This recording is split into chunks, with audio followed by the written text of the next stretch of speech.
Yeah. What up? Happy Monday night. Well, sort of happy. Why? Well, I'm not too happy the Astros didn't play today.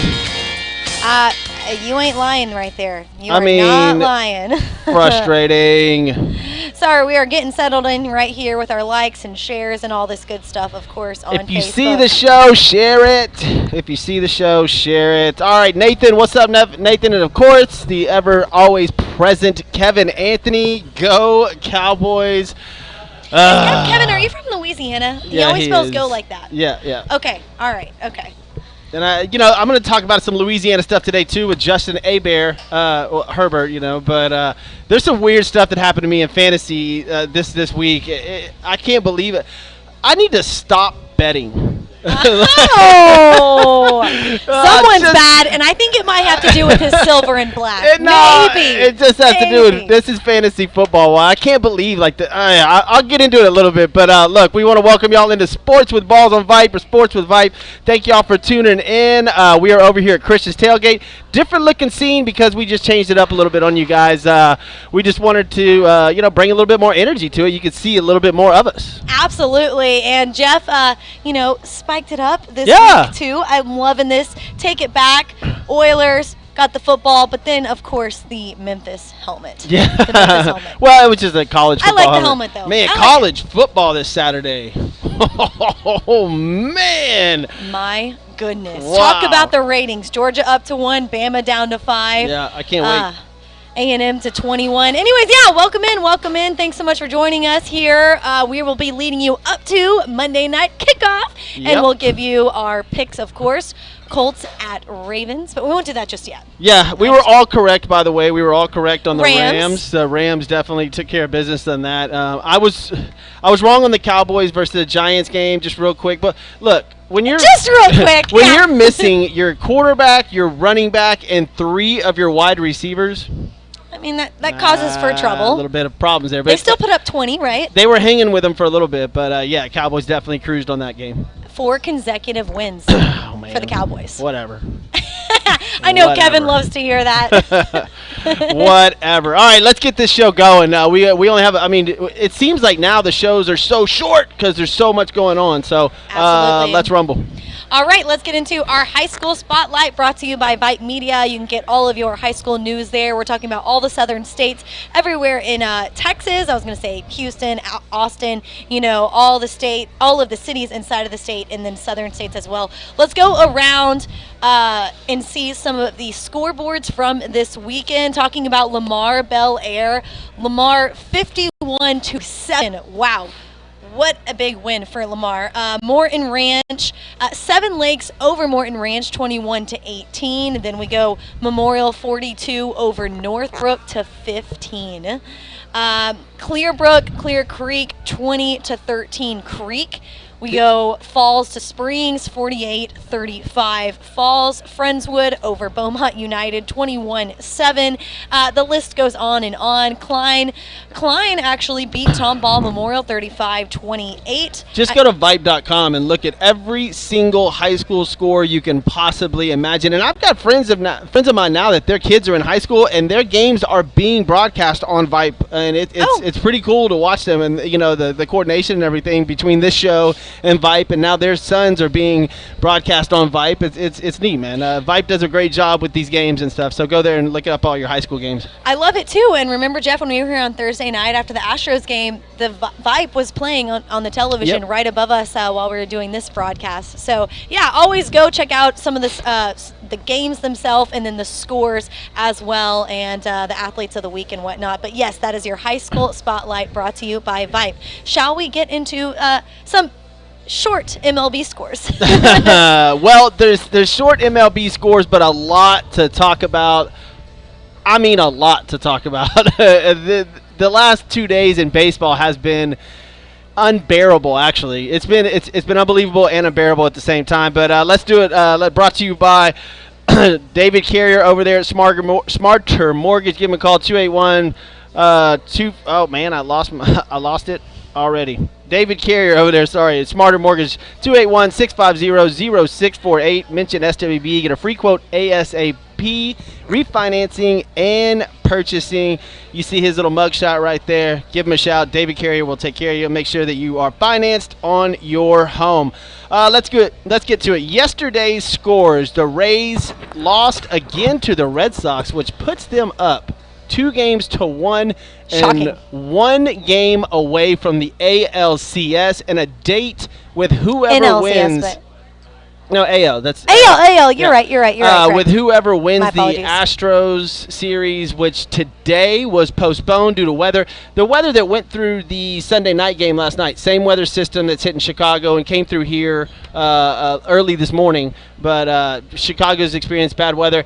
I was kind of peeved because I'm like, why didn't y'all just postpone the game till tonight and play it tonight? But apparently it's going to rain. It's still raining up there. So Astros game will be tomorrow at 1 o'clock. That series is all tied 1-1. And I just don't – the game was hard to watch, all right? It was 1-0 White Sox. 5-1 Okay, I wasn't Astros. sure if you were still staying on the Rays Red Sox game No. because I personally wanted the Astros to face the Red Sox over the Rays, and I'm surprised that the Rays the Sox are leading that series. Well, they right tip now, off as you said. right. The first pitch is right now. 6:07. So Yeah. the Sox have a chance to meet up. This is what I was saying earlier. They have a chance to meet up with the winner of the Astros series right now. If they win tonight, they beat the Tampa Bay Rays, who everybody had in the ALCS. But Boston seems to be playing really good baseball. But I'm on your side. I would love the Astros to meet up with Boston. Yes. That would be fantastic. We have their number. I think that would be an easier matchup for us. The Rays are really good. I know it's weird to say that whenever they've only won one in that series so far, but that's why it's baseball. It's a new game every single day. Jeff, I'm worried about this delay, okay, because I think back to the season, or during the season when the Astros traveled to Detroit. They were playing the Tigers. Then it got rained out. It got pushed, and then they had a doubleheader, and then they had like another game the following day after that in that Detroit Tigers series against the Astros in August, I believe it was. And that was the start of the Astros slump. Well, it threw them off. And I'm just praying. I'm like, please, this is not what's happening to the Astros as this is getting delayed. Word is that McCullers is going to pitch tomorrow, so he'll be on 4 days rest. They're moving him up to try to go ahead and clinch. I don't have a problem with that. I don't care who pitches tomorrow. I don't mind the day off either because of the way that game went. It was brutal for the Astros. Horrible. I mean, brutal. Awful. I mean, there should have been a strikeout, inning over. Next pitch was a 3-run home run. Then you've got the play that everybody talked about afterwards. The Yuli to home. Yuli tried to throw it home. Their catcher, forgot his name, slips my mind, ran directly into the ball. Now, everybody, the explanation in the baseball rule is that he can do that, but he can't intentionally get in the way of the throw. But he did. He would intentionally. How do you know it was not intentionally? Come on, man. There's a little bit of I don't know. It's hard. There's a little bit of mystique there on how that rule is played out, right? So it brings a little bit edge to this series. I'm glad they had this day off because right now the White Sox have all the momentum. They went on to score 12 runs yesterday, and that's a lot for against the Astros and that pitching staff. Give them a break. Let the bullpen calm down. So now we'll have Graveman ready to go when he wants to. Also, another huge thing in that game, you had Greinke coming out of the bullpen. Awkward. Okay, so First that time was ever. the first time ever in his career. He's been playing since 2004. He's never not started a game. And even in the broadcast, they were talking about, Baker would like to start him at least at the beginning of an inning, but he came, and saved, or who did he relieve? Yeah, was it Yimi Garcia? Yes, Yimi. Yeah. So, yeah, I mean, that was awkward. Which was a mistake by Baker putting Yimi Garcia in. He should have left, what's his name, in the first place. Luis? Yeah, he should have left Luis in the first place. Sorry. There's this so many Garcia names. for that Garcia. Yeah. I know. It just, I told you before, I told you a few shows ago that Dusty Baker would cost us one game. For sure. I hope that he doesn't cost us a series. That was my thing. Like, he's going to cost us a game with his managing, I guess you would say, or lack of managing, but the Astros are still up 2-1. I don't want people to freak out. Yes, that play to first base and Yuli hitting them, it was whack. I don't mind this day off, but the Astros are still up 2-1. Throwing McCullers at him tomorrow, let's go. Well, originally it was supposed to be Jose Urquidy taking them out tomorrow. Yes. And they talk about, I've had this discussion with some others covering the Astros and saying that Lance McCullers, he's still, people forget he had that Tommy John surgery last year. So going, as such a short rest as this might be some concern, but as long as it gets the job done, However, you do want him to be rested for the ALCS, which begins this coming weekend. Well, he pitched lights out game 1 of this series, and if he can go ahead and close it, I mean, obviously, let's be Rays fans for tonight, right? You want this game to be extended or this series to be extended as long as possible. Now, in a perfect world, Astros would have clinched last night. We're resting, great. But guess what? So you're saying you want the Rays and Red Sox to be stretched? Yeah. Go ahead. Okay. Let's go ahead and extend this 2 more days for the Rays and Red Sox. Let's win tomorrow. Then we have a couple of days off, and maybe McCullers pitches game 2, and you get back into a rotation. But our starting pitchers have been great. Aside from last night, and I think he got pulled a little too early. But look, we're not going to win every single game. You want to, but you're not going to. Mm-hmm. And so we lost one versus the White Sox, and it was an up and down game. The Astros still scored 6 runs. They still scored 6 runs. Their pitching was just off. Which makes me so upset about the post-game press conference with what's his name, Jeeber or something like that. He was mentioning like the sign stealing and whatnot, the runs that they scored at home versus here. And I was like, you had 5 runs. Like, are you kidding me? Everybody got mad about this. I'm the only one that was excited. I was like, thank you. It just gives us more ammunition. Really? Okay, that's fine. It's so dumb. Yeah. It's dumb. That's it. Yeah, if I was a White Sox player, coach, or fan, I'd be like, no, why did you say that? Because you don't want any bad mojo to your team. That just completely pissed the Astros off. Like, wait a minute. Okay. So watch, we're going to go throw a 20 spot on them tomorrow. That would be fantastic. Be like, oh, we're stealing signs? Like, here. There you go. But we'll see. Again, the Astros looking to close out their series. Red Sox looking to close out their series tonight versus the Rays. Right now, it's the 0-0 in the top of the first inning. That game just went off. The Braves already beat the Brewers earlier today, 3-0. That Atlanta's up 2-1 in that series. Chipper Jones was in the crowd. This is pretty funny. He was in the crowd. A foul ball came directly to him, and he reaches up, and it bounces right off his hands. He didn't catch it. Chipper Jones, of all people. But good to see him and Andrew Jones sitting next to each other. 2 Hall of Famers was awesome. But they're up 2-1 in the series. Rays and Red Sox are on right now. Huge game tonight in Los Angeles. The Giants at the Dodgers. It's a playoff game that's never been played there. The Giants and the Dodgers. This game will. I hate the Dodgers, right, because of an Astros fan, but I want to watch this. Like, this is Matt Scherzer versus Alex Wood. Phenomenal game. This is going to be fun to watch. And then, of course, Monday Night Football. I was going to say, watch it happen, and there's it's 0-0 in the 5th inning. But, hey, everyone that's jumping on here. I'm looking at some of the comments talking about your teams over the weekend. Go Ags. LMJ Day talking about Lance McCullers. Hey, everyone. David Carrier. Astros 2-1. Yep, that is right. They lead the series. So we'll see what happens. All that baseball was brought to you by David Carrier and Smarter Mortgage. Call him at 281-650-0648. Here's his mugshot again, so you can give him a shout. Does he appreciate you calling it that? Not mugshot. Sorry. Here is David's picture. His headshot. Like for you to his headshot. Headshot. Is it a modeling photo, David? I don't know. That doesn't mean it's modeling. Here's David's it's a picture. Call him. He'll get you some money to get you a house. How about that?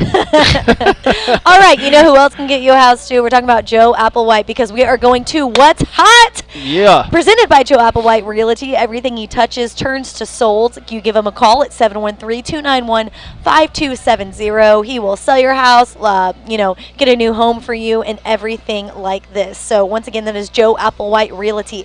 Let's get into some What's Hot news before we break down the NFL games this weekend and give you our picks. What's hot number 1?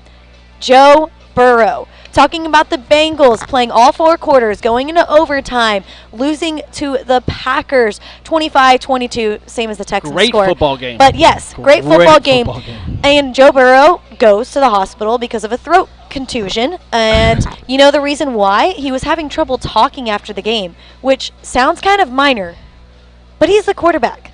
Quarterbacks are the lead guy, obviously, in the locker room, the culture, yelling the whole time. So, of course, he says, I'm fine. The medical guy says you need to go to the hospital. They found out he was all cleared, and he was all good. You know why I wrote this in the show?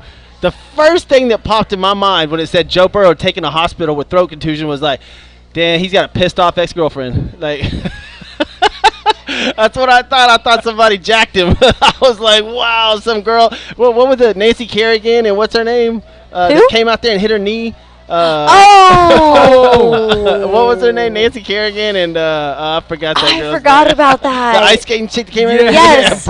Yes. But anyways, yeah, it turned out that he's fine. It came out today that Joe Burrow's okay. But when you see something like that flash upon breaking news, like Joe Burrow taken to hospital, like an area hospital with a throat contusion, you're like, what happened? Did he fall? Did he cut his throat open? Because that's serious. But it come to find out, Joe Burrow seems to be all right, and a fantastic game against the Green Bay Packers, which Devontae Adams went off and Aaron Rodgers wins again. But we'll get into that in a little bit for sure. Yeah, what's ironic about Tanya it, too? Tanya Harding, that was it.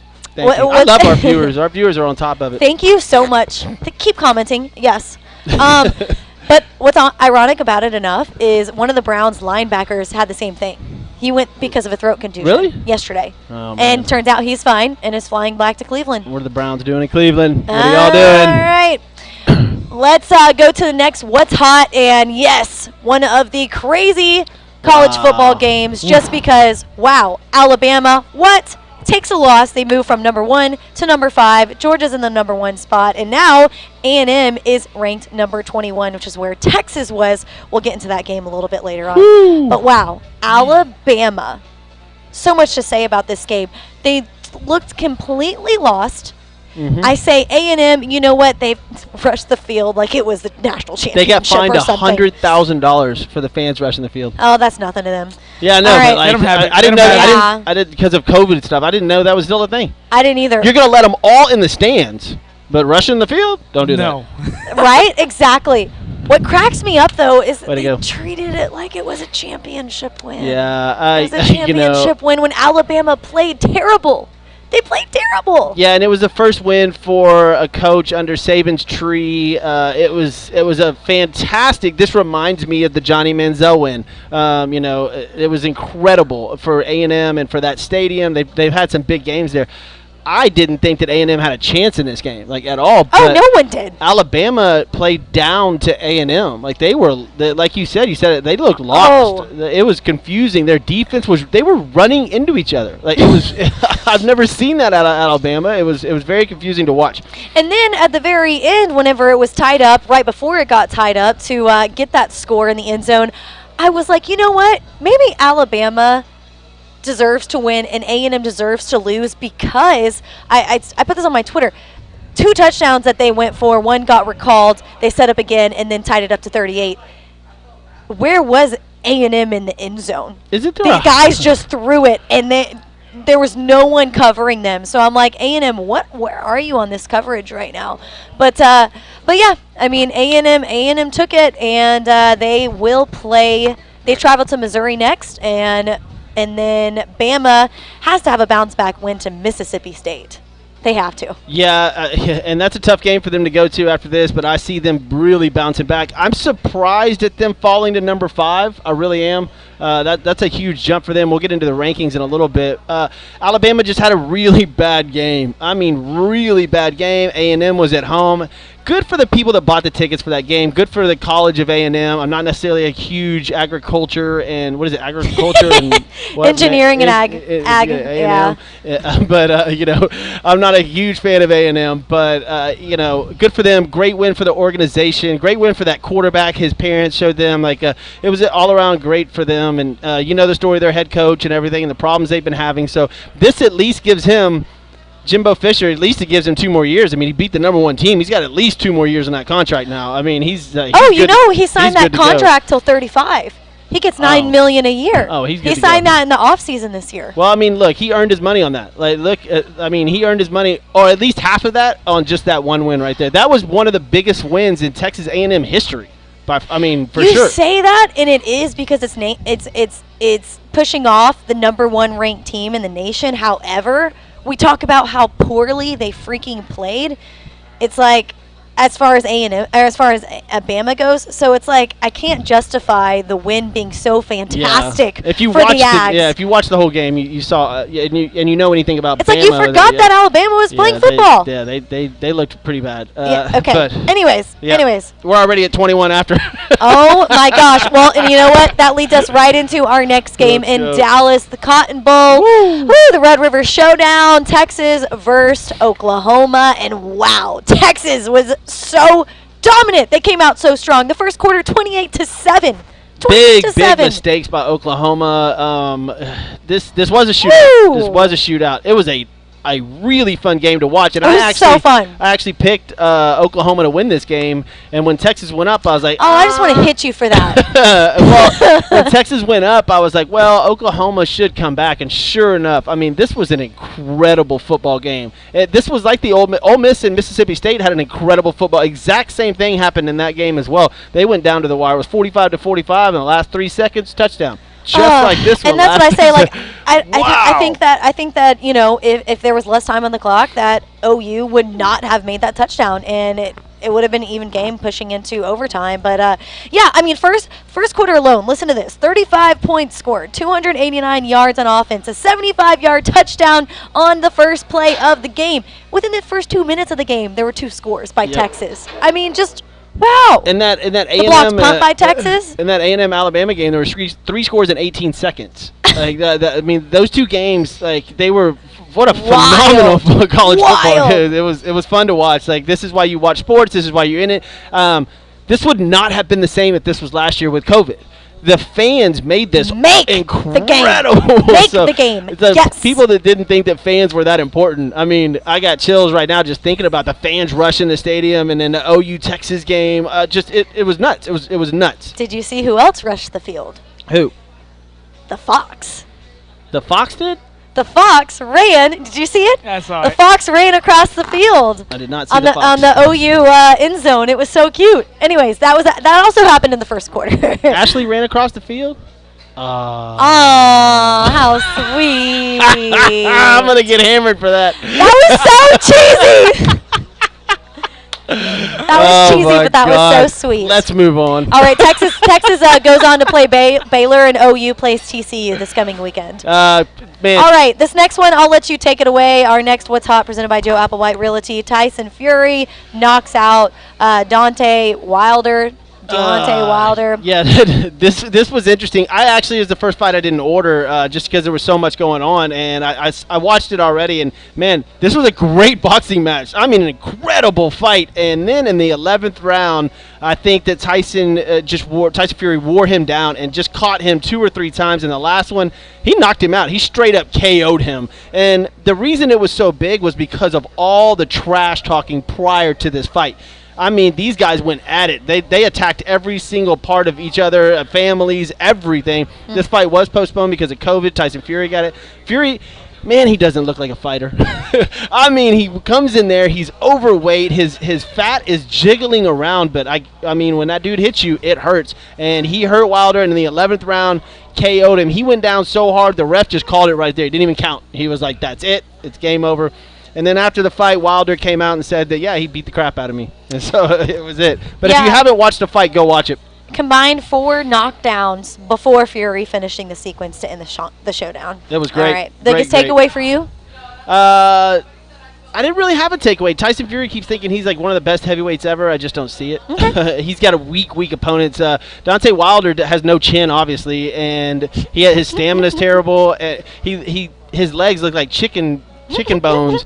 He has knockout power, but that's it. He throws haymakers, so he's not actually a good fighter. But for heavyweights, this was good for the heavyweight division and Tyson Fury again. But there's talk out there now that Tyson Fury is going to get into this YouTube money, and I hope really. Not. Yeah, I hope not. I hope he doesn't turn into going fighting one of those kids or something like that. But we'll see what happens. We'll see what happens. Oh my goodness, I hope not. Yeah. How old is he? Tyson Fury. Yes. 35, 36, 37, somewhere in there. Too old for that. Calm down. All right, let's talk about tonight's injury report. Joshua Leal, boomer. Of course. He was at the game. I love it. With my cousin. Yeah, good for the you. OU side, good and then for you. Garrett and his friends were all at the game. For Man, the if you've UT never side. been to that game, I've been to about three or four of them. It's unbelievable. Half the stadium is OU. It literally split right down the middle. The other half is UT, and then it's at the Texas State Fair. It's just a great atmosphere. It's so fun. Incredible atmosphere. So if you've never been to the Red River Shootout, get tickets now and go whenever they're having Showdown now. They yeah, changed and the you know name. both these teams go into the SEC, so get ready. This rivalry is only gonna get worse, and it's gonna be a lot more fun. Yeah. True that, true that. All right, tonight's injury report brought to you by Joe Applewhite Realty. Our last What's Hot, Colts versus Ravens. We know this. It starts right after we end tonight's show. And let's see some of these injuries. So I'm not sure on Carson Wentz's current status. He's just injured. He's just injured, right? He's just injured. Let's see. So what's the over/under that he goes out in the first half? I say he goes out in the first half. I bet. Second. Second half? Second half. You think you go out in the second half? Yeah. I think he has an injury in the first half. Like again, this guy is. If you have him on your fantasy lineup, good luck. All right, so Quiddy Payne is out. Braden Smith is out. We're talking about the Colts right here, and we have Jordan Wilkins, and those are officially out. We have some other guys who fully practiced, who didn't really practice at all, but I'm not going to list them because I do not have their status. As far as the Ravens go, we have, let's see here, tackle Ronnie Stanley is out. And then questionable, Geno Stone, Alejandro Villanova, Deshaun Elliott, and yeah. Those are as far as I have. There's not too many major outs. I think the big part of this game, we're going to talk about it a little bit. We're going to get into this at the end of the show, right before it kicks off. So let's get into Sunday. Yeah, let's do it. Let's do it. I guess I'm okay. NFL is brought to you by Hybrid Technologies Group. When it comes to reliability, they are the ones you need. We're talking about phones, cable services, surveillance cameras, and cloud services. Give Roy Stanton a call at 832-336-1201. Once again, that is Hybrid Technologies Group. Let's dive on in to the wild weekend of games. I can't wait till we get to one game because I feel so bad for them again. All right, I know who he's talking about. My gosh, let's go. All right, we already talked about the crazy college football weekend. Now let's talk about the Sunday NFL games. All right, so as far as the games I have written down, we can go for them. The ones I have written down: Lions, Vikings, just because it was a 2-point loss, 17-19. Vikings took it. That's the game I was waiting on. Oh, was it? Yeah. And your coach cries. Well, dude, this is just. I asked y'all like Cleveland or Detroit at this point, and I'm starting to lean towards Detroit being like their fan base has to just be devastated. I mean, again, a 56-yard field goal this time, just to end it as time expires. Before it was a 66-yard field goal.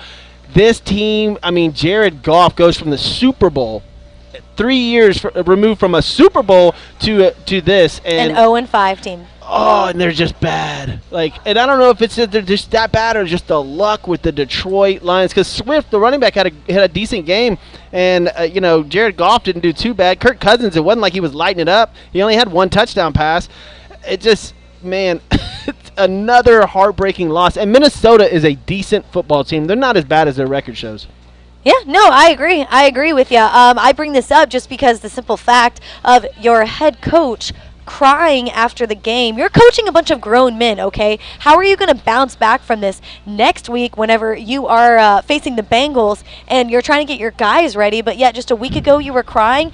You're not coaching all these little leaguers. You're coaching freaking 20-year-olds, 30-year-olds. There's a few head coaches making some bad decisions in the NFL. I'm just saying. I was just listening to the John Gruden reports and emails in my that was car before I came in. What's worse, John Gruden or the head coach of the Jacksonville Jaguars at this point? I mean, you've got all kinds of weird stuff going on with it. Sean weird McVay, stuff. I do kind of feel bad for Urban Meyer. Yeah, Urban Meyer, that must have been planned. That was awkward. That was in his own bar. He owned that bar, I think. It was just, I don't know. Anyways. People are going to hate. If you're a head coach in the NFL, man, just keep your it together, you know? You're a head coach. You get paid a lot of money to run a multi-billion-dollar company, organization. You're in control of these players. Man, get it together. Y'all are making Jerry Jones look good, and that's bad. Like, you make Jerry Jones look good. You're doing – I'm sorry, Kevin. I'm sorry. Look. Jerry Jones can do anything and be fine by it, though. Yeah, like, he will cover himself. He has that, Jerry Jones is worth how much? I mean, okay, so let's go to the next game. Saints versus Washington. Saints took it by 10 points, 33-22. And we were asking ourselves, are the identity of both of these teams last week, did this win kind of give you some more clarity about who the Saints are? I'm more confused. I am so confused with this team. I mean, first off, we hope Taysom Hill comes back. He got a brutal hit. He went out with a concussion, right? So you hope that he comes back next week and is okay. But Jameis Winston goes nuts again. What's the identity of the New Orleans Saints? I can't figure it out. But they play great one week. I tell you what, don't bet on them. Like I'm leaving the New Orleans Saints out of all betting pools constantly because I have no idea who they are. Jameis Winston throws 4 touchdowns and then no picks, and then throws 1 touchdown, and it's just awkward. It's awkward. Okay, what about Washington on the other side of the ball? When we're talking about the Saints and learning who they are, what about... Well, this pissed me off, too. Let's go. Well, Taylor Heineke has been playing really good football. The week before last. Woo! Been playing really good football for Washington. They didn't expect that, right? We thought Fitzpatrick was going to lead them. He got hurt early. So Heineke comes in, has been playing good. What happened to him? Like, I started him in one of my DraftKings selections, and man, like everybody else did good, and he just dropped the ball. Terry McLaurin, yeah, literally. Terry McLaurin didn't have much to say either in this game, which is interesting. But Washington didn't play good. The Saints looked like a good team yesterday. They did on the road, yeah. All right, we'll go to the next one, and who actually looked like a good team yesterday, surprisingly, and who shocked everybody. The Texans, Patriots at Texans. It was only a 3-point score, 25-22, and the Texans were on the board first, leading at the half, leading into the fourth quarter, 22-6, a 2-score game, and of course they fall and the Patriots come back. Giving me the choking signal. What do you have to say about this game? I don't know. They just try to get too creative, and that's what messed it up. A 0-yard punt.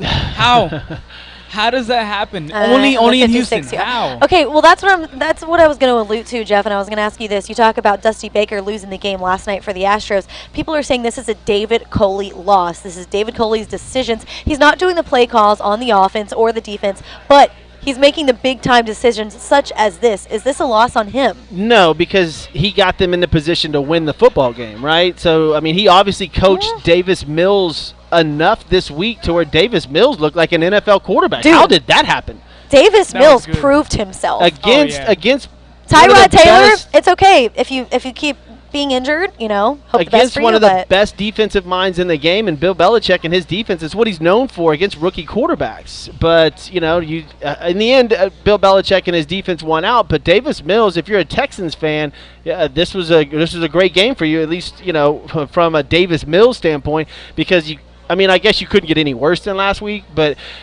It was in Buffalo. There was weather.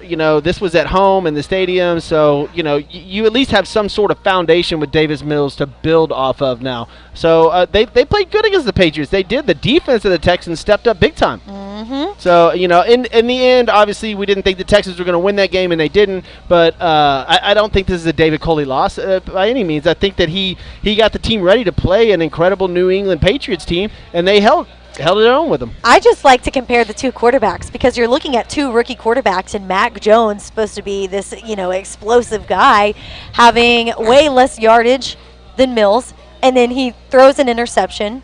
So that's kind of what I was judging a little bit of the quarterback play off of for Mills. Okay, let's move on to the next one. Dolphins versus the Buccaneers, 45-17. Just talk about a shutout. I will say the Dolphins did have the points on the board first. I think it was just by a field goal. But, man, Jacoby Brissett, 275 yards, 2 touchdowns, 1 interception. I'm worried about the other quarterback. Yeah. Tom Brady. 411 yards, and 5 touchdowns. He's 44 years old. The Dolphins have a good defense. This is against a professional football team. This dude is 44 years old and dropping dimes. No Gronkowski, and he just went out there 5 touchdowns. Unbelievable performance by Tom Brady. I just can't believe he keeps doing this. When the guy wants to play, he can play. It's just unbelievable what he's doing at age 44. I'm sorry. I'm being thrown off right now by this Halloween music that is going on at Christian's Tailgate. If you come in this one, I was actually at Christian's Tailgate last night in the Heights. Really? Pretty packed. It was fun. That's where I was watching the Astros game, beginning of it at least. Anyways, you come in this Christian's Tailgate, and they've got scary stuff everywhere. I have this it clown staring at me. And then over there you have Michael Myers right when you walk in. Pennywise, yeah. Okay. Anyway, sorry, got a little distracted. All I hear is my son wants to watch Pennywise before he goes to bed. The first one's way better than the second. I'm like, I don't know if that's the first one's amazing. Some inappropriate parts for Cole though. He's 6. I don't know. Browns versus the Chargers. Woo! Talking about the Browns giving it to L.A., and that's just because forcing them into the end zone, thinking they have another chance at getting the ball back, running it down, and getting a touchdown. Well, that didn't happen, unfortunately, for Cleveland. What did you think about this game? Austin Eckler trying to stay at the 1-yard line, and I said, just getting pushed in, trying to do everything they can to not score. This is where my fantasy football really pissed me off. I'm sure it did to everybody. Yeah. I'm in 3 different fantasy football leagues, right? I don't like to do too many. 3 of them's the max for me. All 3 of them, the guy I was facing, he had Herbert. Every one of them. All 3 of the guys had Justin Herbert. In one league, he scored 54 points. The kid went off. He is the future quarterbacking of the NFL. I said this last year. This kid, he's got it all. He's awesome. And if him and Mike Williams stay together and they stay healthy, this team's going to be really good. Austin Eckler he's I'm going to say it. He looks like Christian McCaffrey a few years ago. But good for the Chargers. They look like, I don't think that they're not a Super Bowl ready team yet, but they could upset some serious players in the playoffs. They're a good football team. Good. You said you wanted to talk A-Bear. Yeah, A-Bear. I'm going to get a jersey for him, I think. And I might be off the silver and black when we get to that.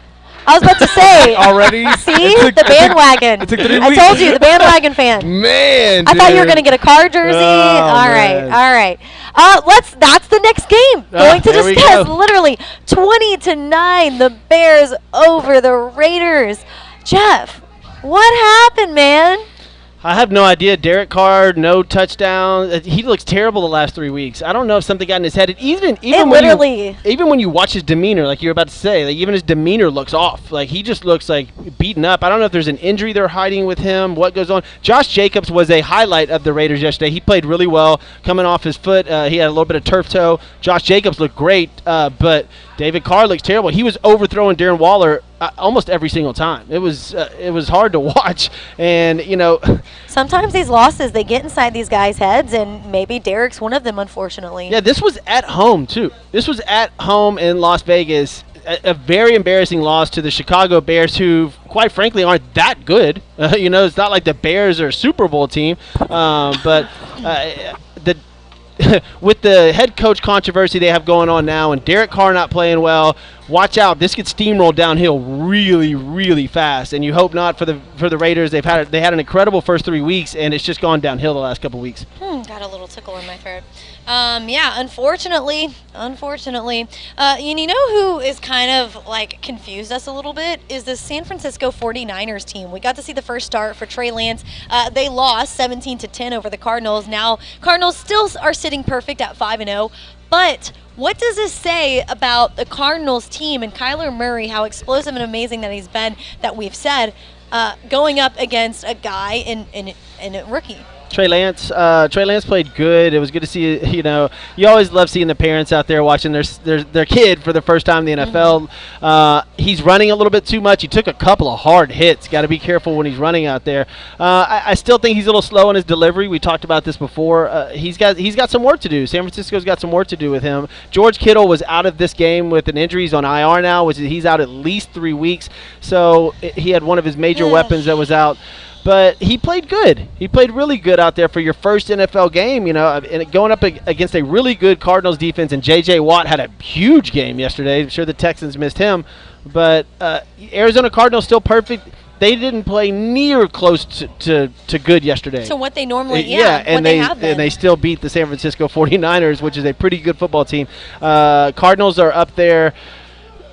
Probably Super Bowl chances are pretty high right now for the Cardinals, I would think. And Kyler Murray, his MVP run continues. Until they lose, I think that Kyler Murray is probably your MVP frontrunner. Yeah. Oh, no doubt about it. I mean, especially when you have a winning team behind you, you have targets, you have guys blocking on the other side of the ball, and J.J. Watt, like we said, I mean, no doubt he's a standout in what he's doing so far this season. Let's move on to, we mentioned George Kittle. How about the other tight end who has been very popular over the last couple of years, and his team, Travis Kelce and the Kansas City Chiefs? Ooh. The Bills travel to Arrowhead, and they win in Arrowhead after a rain delay that was hard coming down. We talked about it earlier with the baseball game, and last night it started 38-20 is what Buffalo walked away with, and man. Talk about frustrating last night. If you live in Houston, you're trying to watch the Astros game, and it's a very, very frustrating game to watch. And then you want to switch over to the NFL, and they're in a 2-hour halftime break, and you're just like, you're nothing to watch. Whoa, Jeff, that's who's upset here? That's who's upset? Not the Kansas City Chiefs fans in Arrowhead losing that are sitting out in a rain delay. Look, in the first half of this football game, before the rain delay, Josh Allen went crazy. I mean, 3 touchdowns, 250 yards passing. It was nuts what he was doing. He was blowing the Kansas City defense, or at least secondary, out of the water. But we all already figured that. We already know the Kansas City secondary is terrible. Mm-hmm. They're almost ranked to number 1 against the pass. They're just not that good of a football team defensively. It used to be that their offense could cover up for their defensive mistakes. They could score enough points that, they would fly past everybody. Maybe it was 42 to 30. They would do some sneaky play. And now the defensive coordinators have figured out how to stop them, or at least a couple of them, and they don't look as good a lot of the times. And Kansas City's being exposed right now. And their run game, Clyde Edwards-Helaire, luckily it's just a sprain on his knee, so he'll be out 3 weeks at least. He doesn't have to go to the IR. The Kansas City Chiefs have problems that they need to address prior to making a Super Bowl run. They are not that explosive offense anymore. The only explosive player really looks like Tyreek Hill. Mm-hmm. He looks like the only one that makes these huge, incredible plays. Mahomes is not running the ball as well. Kelsey's not getting these crazy passes anymore. I guess Josh Gordon got a pass last night. He did. His first one back from being reinstated this time into the NFL. Way to go, Gordo. But the Chiefs they're not looking like themselves, unfortunately. Everyone's figured them out. Josh Allen, explosive. He finished with 318 yards, 3 touchdowns through the air on 15 completions. Woo! He also went running in for a score of 59 yards and total rushing as well. Just Josh Allen looking amazing. Any other games that you want to go over, Jeff? We touched a little bit of Cowboys and Giants, 44-20. We got Thomas in here saying the Eagles are going to upset the Bucks on Thursday night. It's a lot. Eagles upsetting the Bucks. Thomas. Bro. Wow. Bro. We're all about bets on this show, so you let me know. A lot of faith. Tell me where that faith lies in you. I need it. One game that we didn't talk about is the Steelers and the Broncos. The Broncos are not looking good, 27-19. But this is a Steelers team that is coming up. After Ben Roethlisberger had his rough couple of games, I still don't think that Ben Roethlisberger played good that game. He threw one good pass, a long bomb that was okay. The Broncos have lost 2 in a row after starting 3-0, and they did have a great defense. The problem is Teddy Bridgewater had an injury, just came back, but he threw for 288 and 2 touchdowns, which was pretty good.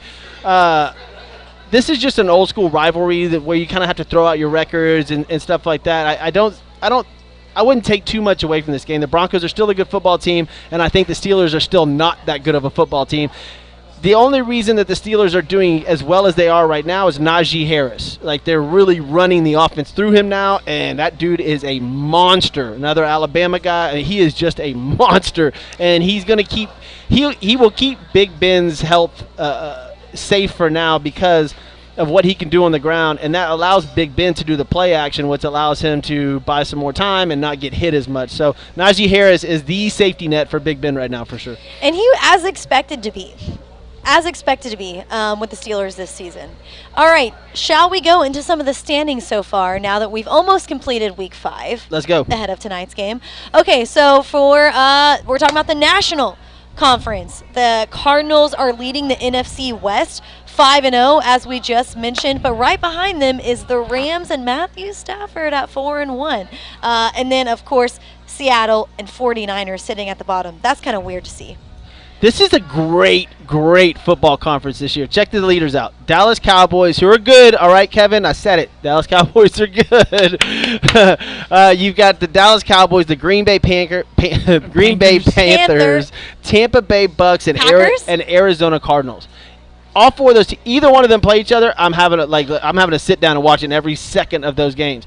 Those four teams are phenomenal. And if they keep going the way they're going, they're on a collision course. Dallas and Green Bay and Tampa and Arizona. Woohoo! I'm ready. Like old versus young with Kyler Murray and Tom Brady. And then you've got Dallas and Green Bay, the old school rivalry. Was it a catch? We all know. There's all kinds of stuff that go on with that. So, but was it a catch? I say yes. I say no. All right. If you're a Cowboys fan, you know what I'm talking about. Oh, man, that's hysterical. Oh, I think everybody in NFL knows what we're talking about. I mean, anyone who follows. I know, but it really hurts the Cowboys. But, yeah, I mean, look, I would love to see that just as as our job. Dallas Cowboys versus Green Bay Packers in the playoffs. Unbelievable. And then, of course, you want to see Tom Brady and the Bucks versus, I would love to see Kyler Murray or the Los Angeles Rams. You throw them in that mix. You've got 5 teams right there. Seattle looks lost. San Francisco looks lost. So the NFC West is going to be Arizona and Los Angeles. You got Tampa Bay and Carolina probably in the NFC South. Dallas is running away with the NFC East. And you've got the NFC North with the Packers, who've won 4 in a row and look fantastic. So if you go another 5-6 weeks like this, your playoffs are almost set in the NFC. I mean, these guys are good. You're only the only team the division that's going to be worthwhile is the NFC West with the Rams right behind the Cardinals, and that's going to be fun to watch. It's great football. Right. And I was going to say, let's go to the the American Football Conference. Well, it's not near as good. I know, but we talk about the AFC South, of course, being here in Houston. Tennessee is on top of that division, and they're not even that great. They did get a win this weekend, right? We went from one of the most incredible, hardest divisions to win with the Colts. I'm talking about 4 or 5 years ago. Colts, Titans, and Texans did get into the playoffs. Deshaun Watson and them it was big talk. The Colts offensive line this year was supposed to be fantastic. They were going to run over people. With Wentz coming in and being a manageable quarterback. You had Deshaun Watson coming back for the Texans, and then you had Trevor Lawrence coming back for Jacksonville. Derrick Henry and Tennessee Titans were, a couple minutes away from a Super Bowl. This division was supposed to be good, and it looks terrible. It's like who's going to be the worst team in the AFC at this point? It's just weird. I mean, not weird because the Jaguars have been bad for so many years, but under Urban Meyer, under Trevor Lawrence, they're 0-5. 0-5. The Indianapolis Colts, the Houston Texans, and the Jacksonville Jaguars are a combined 2-12. Oh. Whoa. All right, let's move over to the AFC East. East, which the Buffalo Bills are going to run away with that division. They're 4-1. You got the Pats, who are behind them, 2-3, and then Dolphins and Jets still only have 1 win under the belt.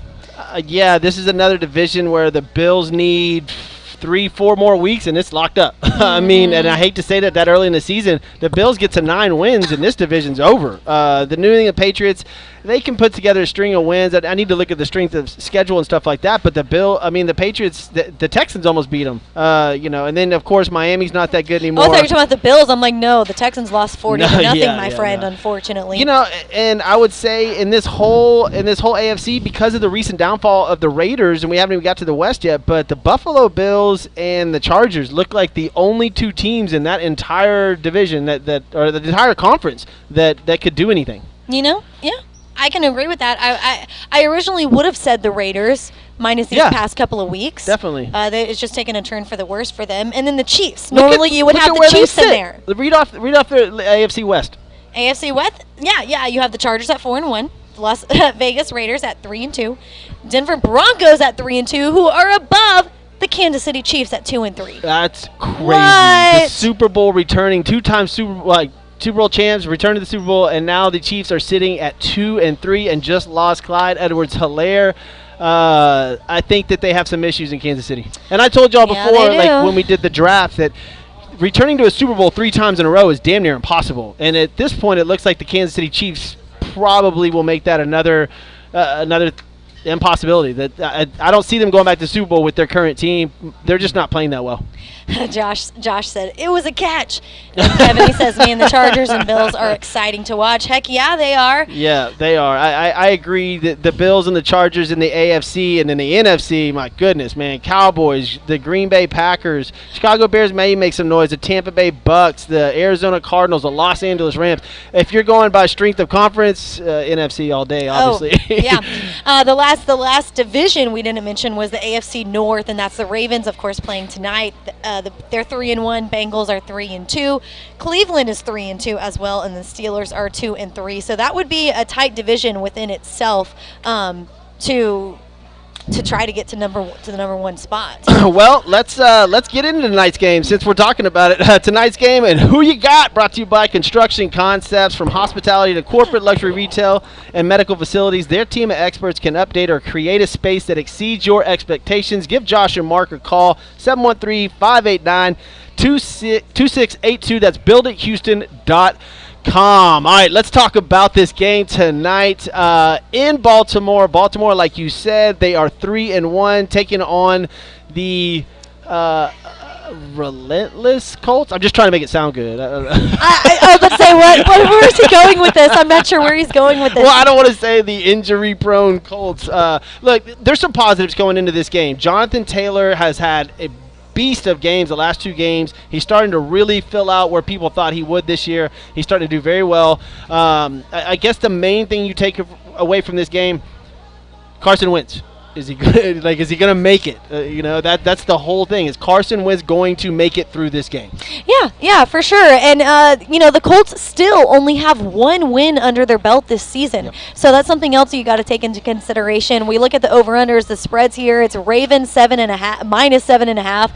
The over/under is 46.5, that's an interesting spread to me, 7.5. So the Baltimore has hit its under the last 2 Ravens games. Yeah. So you probably want to take that, especially when we talk about Carson Wentz and if he's going to be in or not. Who's going to throw the long ball? 46.5. Is that what you said? 46.5 over/under. Yeah, yes. Man, it's just this game. Colts only being -7.5 is strange to me because you get three points for being at home. So. This says that, at least in Vegas' eyes, they think it's going to be a pretty decent game, which votes for the under for me because I don't see the high-flying Colts. If they're going to run it through Josh or Jonathan Taylor, then it's going to be a run game first, in which it's going to be lower scoring. And Lamar Jackson is the Baltimore Ravens. He is the Baltimore Ravens. Leads them in rushing, leads them in passing, leads them in touchdown, leads them in interceptions. Leads the league in yards per pass. He punts for him. He does it all. Whatever. He also people don't know this. He leads the league in yards per pass completion with 14.4. But he's got Mark Andrews. He's got Marquise Brown to help him out there with some of those targets. So I think Lamar Jackson's going to do it. Do I have a solid shake in belief in Lamar Jackson and the Ravens going up against anybody, say the Bills? No. But I definitely believe in them tonight. Man. Y'all are going to kill me when we get to these picks. I don't know what to do yet. But you don't know who you're picking tonight? What's the weather in Baltimore? Are you serious? What? Well, I don't know. This is a catch. I feel for some reason like this is a catch game. I feel like I should take the Colts plus the 7.5. I really feel like this is a catch game. I think Baltimore has gotten really lucky the past couple of games. It's just they're not. I do feel I feel that. I feel that way. But coming into the show tonight, you told me that you need to stop betting. Yeah, well, that was on my darn fantasy football. I got pissed off. How does all 3 teams that I was facing had Justin Herbert? All 3 of them. At one point, I had 82% chance to win, 70-something% chance to win, and then a 60-something% chance to win. the Chargers played, now I'm like 10% chance to win. Like what? It's like Justin Herbert. All 3 people had him starting their quarter. That's like unheard of. But look, I love Justin Herbert, so I can't hate on him. But You also love Derek Carr, but well, he's starting to look like his brother David. then he'll be on the NFL Network pretty soon. Wow. So this game tonight, What's it going to come down to? Let's go. I was going to say, guys, let's go with who you got. While we're doing this, get in the comments right now and type out who you are choosing. It's -7. It's the Baltimore Ravens, who are the old Baltimore Colts. -7.5. Maybe that's why they have it. There you go. -7.5. This is interesting to me. It's in Baltimore. It's only 7.5. That's why I think it's crazy. Enrique, start us off, buddy. Who you got? I got Ravens. Ravens -7.5. I think we pretty much know what Lauren has. I got Ravens -7.5. However, I do feel like I feel like it's not going to be that score. It's not going to be by a touchdown or a score. So I feel like it's either going to be a huge gap or a lot closer. There's been 18 games already in the NFL played that have been decided by 3 points or less and last-second field goals. And that's what I'm thinking. Already this year. So I'm sticking with that theme on this Monday Night Football game and going with the Colts plus 7.5.